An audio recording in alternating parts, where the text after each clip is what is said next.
नमस्कार। कक्षा 12वीं की पाठ्यपुस्तक आरोह भाग 2 के काव्य खंड के पाठ 8, जिसके कवि तुलसीदास जी हैं, उनके द्वारा लिखित कवितावली, उसके पश्चात राम लक्ष्मण, लक्ष्मण मूर्छा और राम का विलाप, इसके द्वितीय भाग को अब हम इस अंश में उसका भावार्थ और काव्य सौंदर्य सहित उसका अध्ययन करेंगे। प्रभु प्रलाप सुनी कान विकल भये बानर निकर, आई गयो हनुमान जिम करुणा मह वीर रस।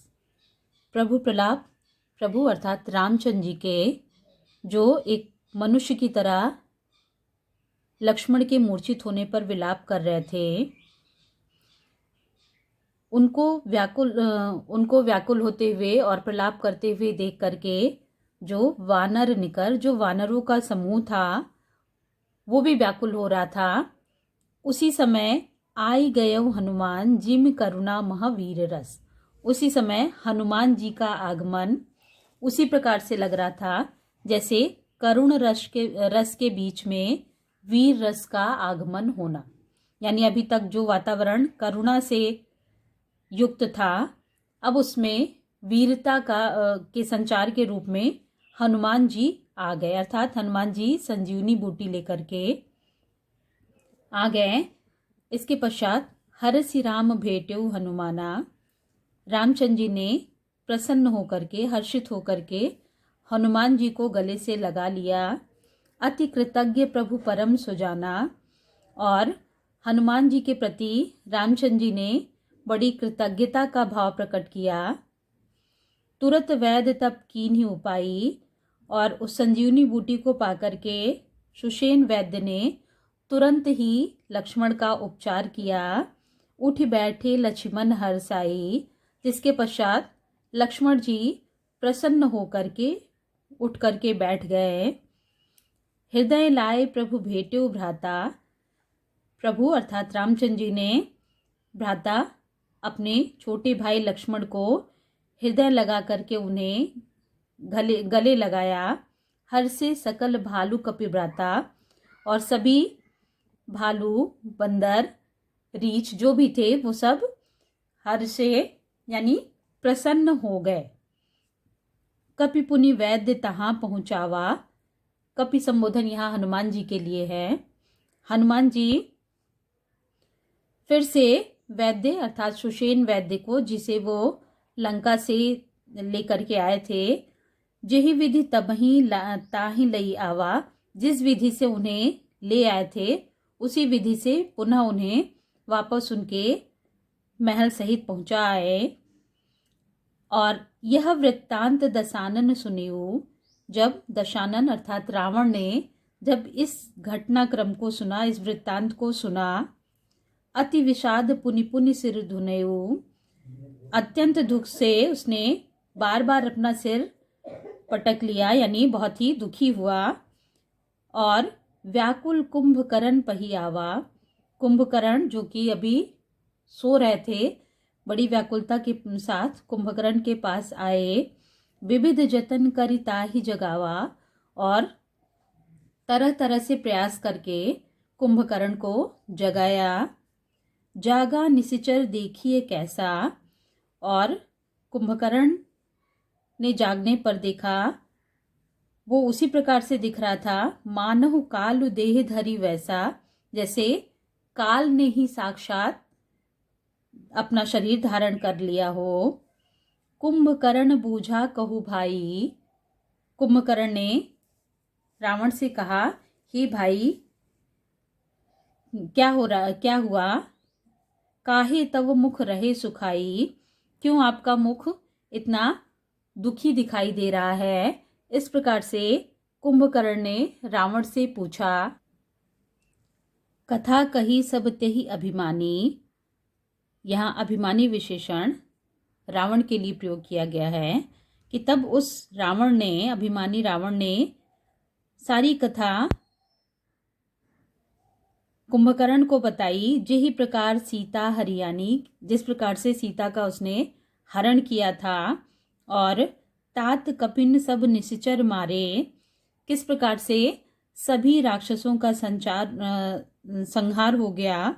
महाजोधा संहारे, और जो राक्षसी सेना के जो बड़े बड़े योद्धा थे उनका भी किस किस प्रकार से नाश हो गया, उनका भी संहार हो गया।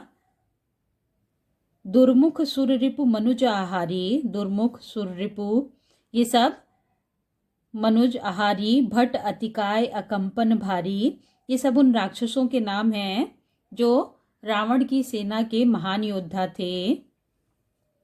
अपर महोदर आदि कबीरा, अपर महोदक आदि जो वीर योद्धा थे वो सब परे समर मही सब रणधीरा, ये सब युद्ध क्षेत्र में मृत्यु को प्राप्त हो गए। इस प्रकार की सारी कथा रावण ने कुंभकर्ण को बताई।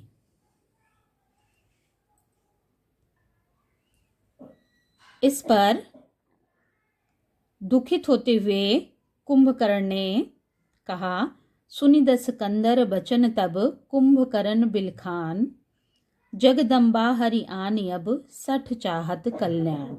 यानी दसकंधर अर्थात रावण की बातों को सुनकर, वचन तब उसकी सारी बातों को सुनकर के, कुंभकर्ण बिलखान कुंभकर्ण रोते हुए बोला, जगदम्बा हरि आनी अब, जगदम्बा अर्थात यानी इस संसार की अम्बा अर्थात माँ, अर्थात सीता जी को का हरण करके ले आया है और अब सठ चाहत कल्याण, सठ अर्थात यह दुष्ट अपना कल्याण चाहता है, अर्थात जगदम्बा का हरण करने के पश्चात अब ये अपना कल्याण चाहता है जो किसी भी तरह से संभव नहीं है।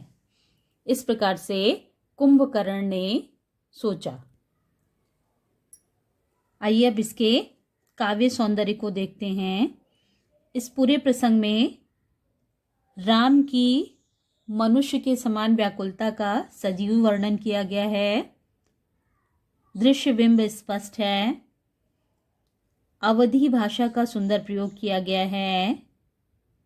सोरठा छंद है और करुण रस का प्रादुर्भाव स्पष्ट रूप से दिखाई दे रहा है। अनुप्रास अलंकार की छटा दर्शनीय है और इसमें रूपक अलंकार का भी प्रयोग किया गया है। लक्ष्मण के ठीक होने पर वानर सेना व राम की खुशी का स्वाभाविक चित्रण है, इसलिए इसमें स्वभावोक्ति अलंकार भी है। इसमें संपूर्ण घटनाक्रम बहुत ही तीव्र गति से घटित हो रहा है, इसलिए प्रसंग बहुत ही रोचक प्रतीत हो रहा है। चौपाई, दोहा और सोरठा छंद का कुशल प्रयोग दिखाई दे रहा है। इसमें संवाद शैली का मुख्य रूप से प्रयोग किया गया है।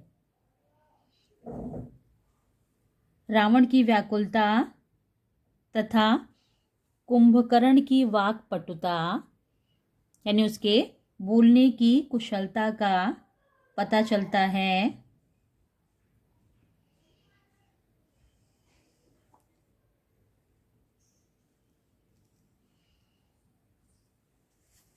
इसमें राम के मानवीय रूप का कुशल चित्रण तुलसीदास जी के द्वारा किया गया है।